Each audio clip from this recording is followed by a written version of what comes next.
This is Salah. Liverpool's tails are up. Salah! This is Raphinha.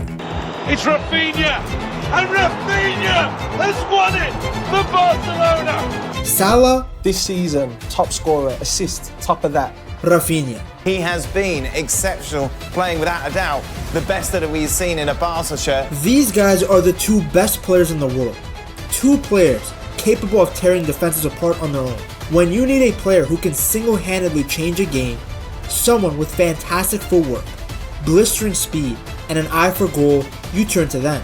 With Salah continuing his dominance at Liverpool and Raphinha evolving into Barcelona's talisman, the question arises: who is the best? Mohamed Salah and Raphinha have both been the heartbeat of their teams, each playing a crucial role in their club's success. While their styles may be slightly different, their importance to Liverpool and Barcelona respectively, it's undeniable. Salah is having a record-breaking year, fastest player to 30 goal involvements in a season, most goal contributions in a single month, first player to score and assist in both fixtures against the reigning champions. Whether it's cutting inside onto his lethal left foot, finishing with ice-cold composure, or setting up his teammates, Salah is the ultimate match winner. Besides his annual Christmas tree post, he hasn't put a foot wrong. His name is now among the list of players that really seemed untouchable. He passed Wayne Rooney for the most Premier League games with a goal or assist. He passed Henry in goals.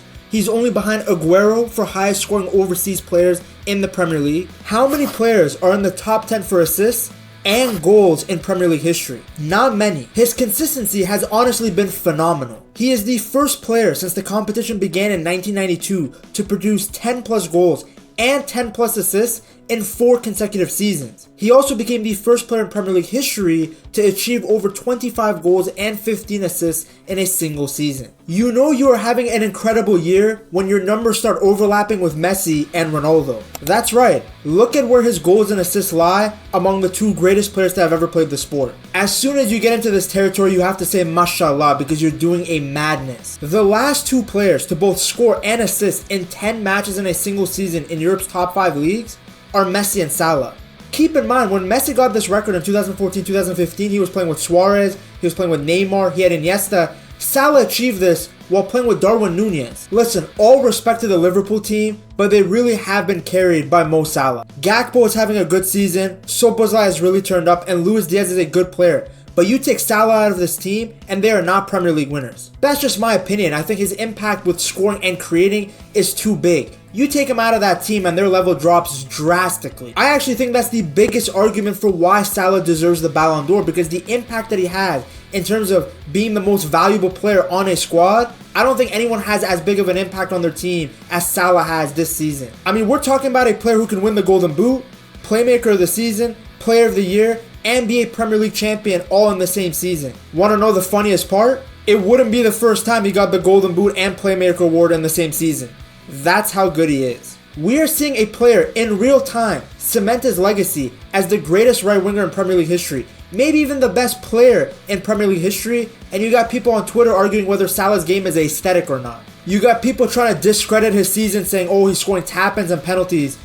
Imagine trying to penalize someone because they're in the right position. Like, I don't know what you guys want Salah to do. As a right winger, as an inside forward, his job is to score goals. Now, as good as Salah has been, there is another guy right on his heels. Raphinha. And yes, Raphinha is very close to him. I don't like people trying to discredit this Ballon d'Or race, saying, oh, one deserves the award way more than the other. No, it's a very close race. In fact, the both of them have been so good individually that it's going to come down to team achievements to determine who's going to win, especially the Champions League. There's even a third candidate that can sneak his way into the conversation, but I'll discuss that later in the video. Raphinha under Flick has been unreal. Fast, good on the ball with an unlimited work rate. He's every manager's dream player. Being clinical in front of goal was a criticism around Raphinha when he first joined the club, but that's a thing of the past now. A Brazilian performing for Barca on the biggest stage in Europe, scoring a hat-trick, this is football heritage. His speed and movement is essential for Barcelona's direct style of play. It's so nice for players like Yamal and Pedri to have a player like Raphinha to send through balls to. I mean, how many players can say that they dunked on Bayern Munich and Real Madrid in the same season? Technically, not even Salah can say that because against Real Madrid he didn't play the best. He missed his penalty, sending it back to Egypt. The Brazilian captained Barca to a 4-1 win against Bayern Munich with the best performance of his career arguably, scoring a hat-trick, receiving man of the match, and leaving the pitch to a standing ovation with just 15 minutes to go. The graphic below shows just how pivotal he was to Barca's attack against Bayern, having the most progressive carries and the most involvements in attacking sequences. Considering just how much Bayern Munich spanked Barcelona, it was nice for Barca to once do the spanking. According to The Athletic, people around Raphinha have talked about how he feels liberated,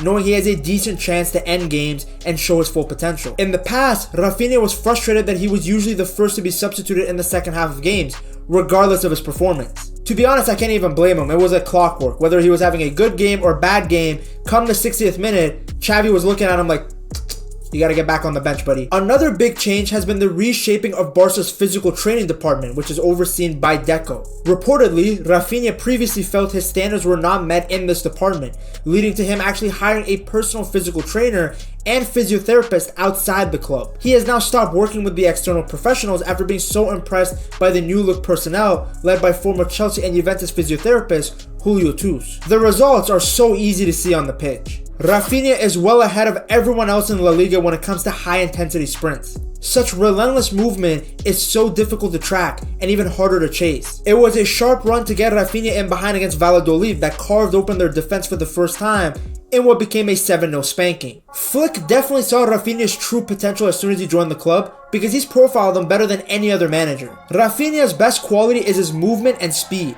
Playing him through the middle and as a runner on the left wing has gotten the best out of him. Just look at how many goals he has scored as a result of being the outlet to one of Yamal's passes. He offers so much verticality, which is perfect for the style of play that Flick wants to establish. But don't get it twisted, Raphinha isn't just some running merchant.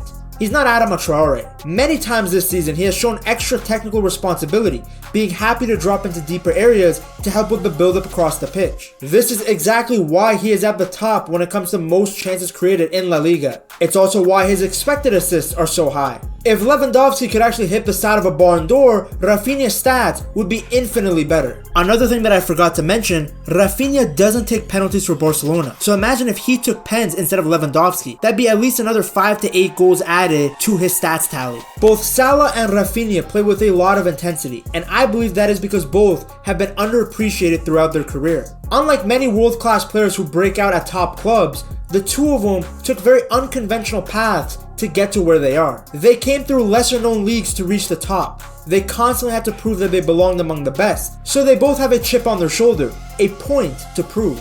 Salah grew up in Egypt, far from Europe's footballing spotlight. He was immensely talented but had limited exposure to scouts from top clubs. His move to Basel gave him a chance in Europe, but even then, few believed that he would become an elite player. His first stint in the Premier League with Chelsea only added to the doubt. After limited opportunities under Jose Mourinho, he was written off as a failed signing and sent on loan to Fiorentina and Roma. Back then, critics labeled him too weak, too wasteful in front of goal, not physically ready for the English game. It's like many doubts. Like the people were talking a lot now. It's not good enough for English football. You know, he shouldn't come back. In Italy, it's like a bit slow. The football, you know. That criticism has aged like milk. However, Salah never gave up. He transformed his game in Italy, sharpening his finishing, improving his decision making, and turning himself into a lethal forward. By the time he returned to the Premier League with Liverpool, he was no longer just a fast winger. He was a goal machine. He went from being considered a Chelsea flop to being considered just a one-season wonder after his first season at Liverpool, to now being one of the greatest Premier League forwards of all time. If you guys want to feel like Salah, you gotta get his jersey. Go to buygamejerseys.com and use the discount code PETTALKS. As I said before, very similar to Salah, Raphinha also took an unconventional path. Unlike many Brazilian superstars who come through the prestigious academies like Santos or Flamengo, Raphinha's early career wasn't that glamorous. He was never a household name in Brazil as a teenager, and he didn't get the same hype as the guys like Neymar or Vini. At 18, instead of moving to a major European club, he took a gamble and joined Avaí FC, a small Brazilian club. Even then, he wasn't seen as a standout star. It took a move to Portugal's Vitória Guimarães in 2016 to finally put him on the map. From there, he slowly climbed the ranks, first making a name for himself at Sporting, then impressing in France with Rennes, and finally arriving at Leeds United in 2020. Even at Leeds, he wasn't seen as a top talent right away. Many questioned whether he had the consistency and decision making to succeed at the highest level. Through sheer hard work and improvement, Raphinha showed that his level was way beyond Leeds United and even the Premier League, as he ended up on Barcelona's radar. Now, when he joined Barcelona, there were some doubts, especially since Ousmane Dembele was playing in the same position. If you're gonna indeed invest money, then I just don't see why you're investing money in similar players. But that doubt is completely gone. Now, he is one of Barcelona's most important players. Today, they are two of the best wingers in world football. Not because of raw talent alone, but because of their determination to keep proving people wrong. Now the question remains, between these two relentless fighters, which one do you guys think has been the best? The rest of the season should answer that question. Salah's journey is so beautiful that I've made a video specifically dedicated to that journey. A wonderful documentary. You guys have to watch it right here.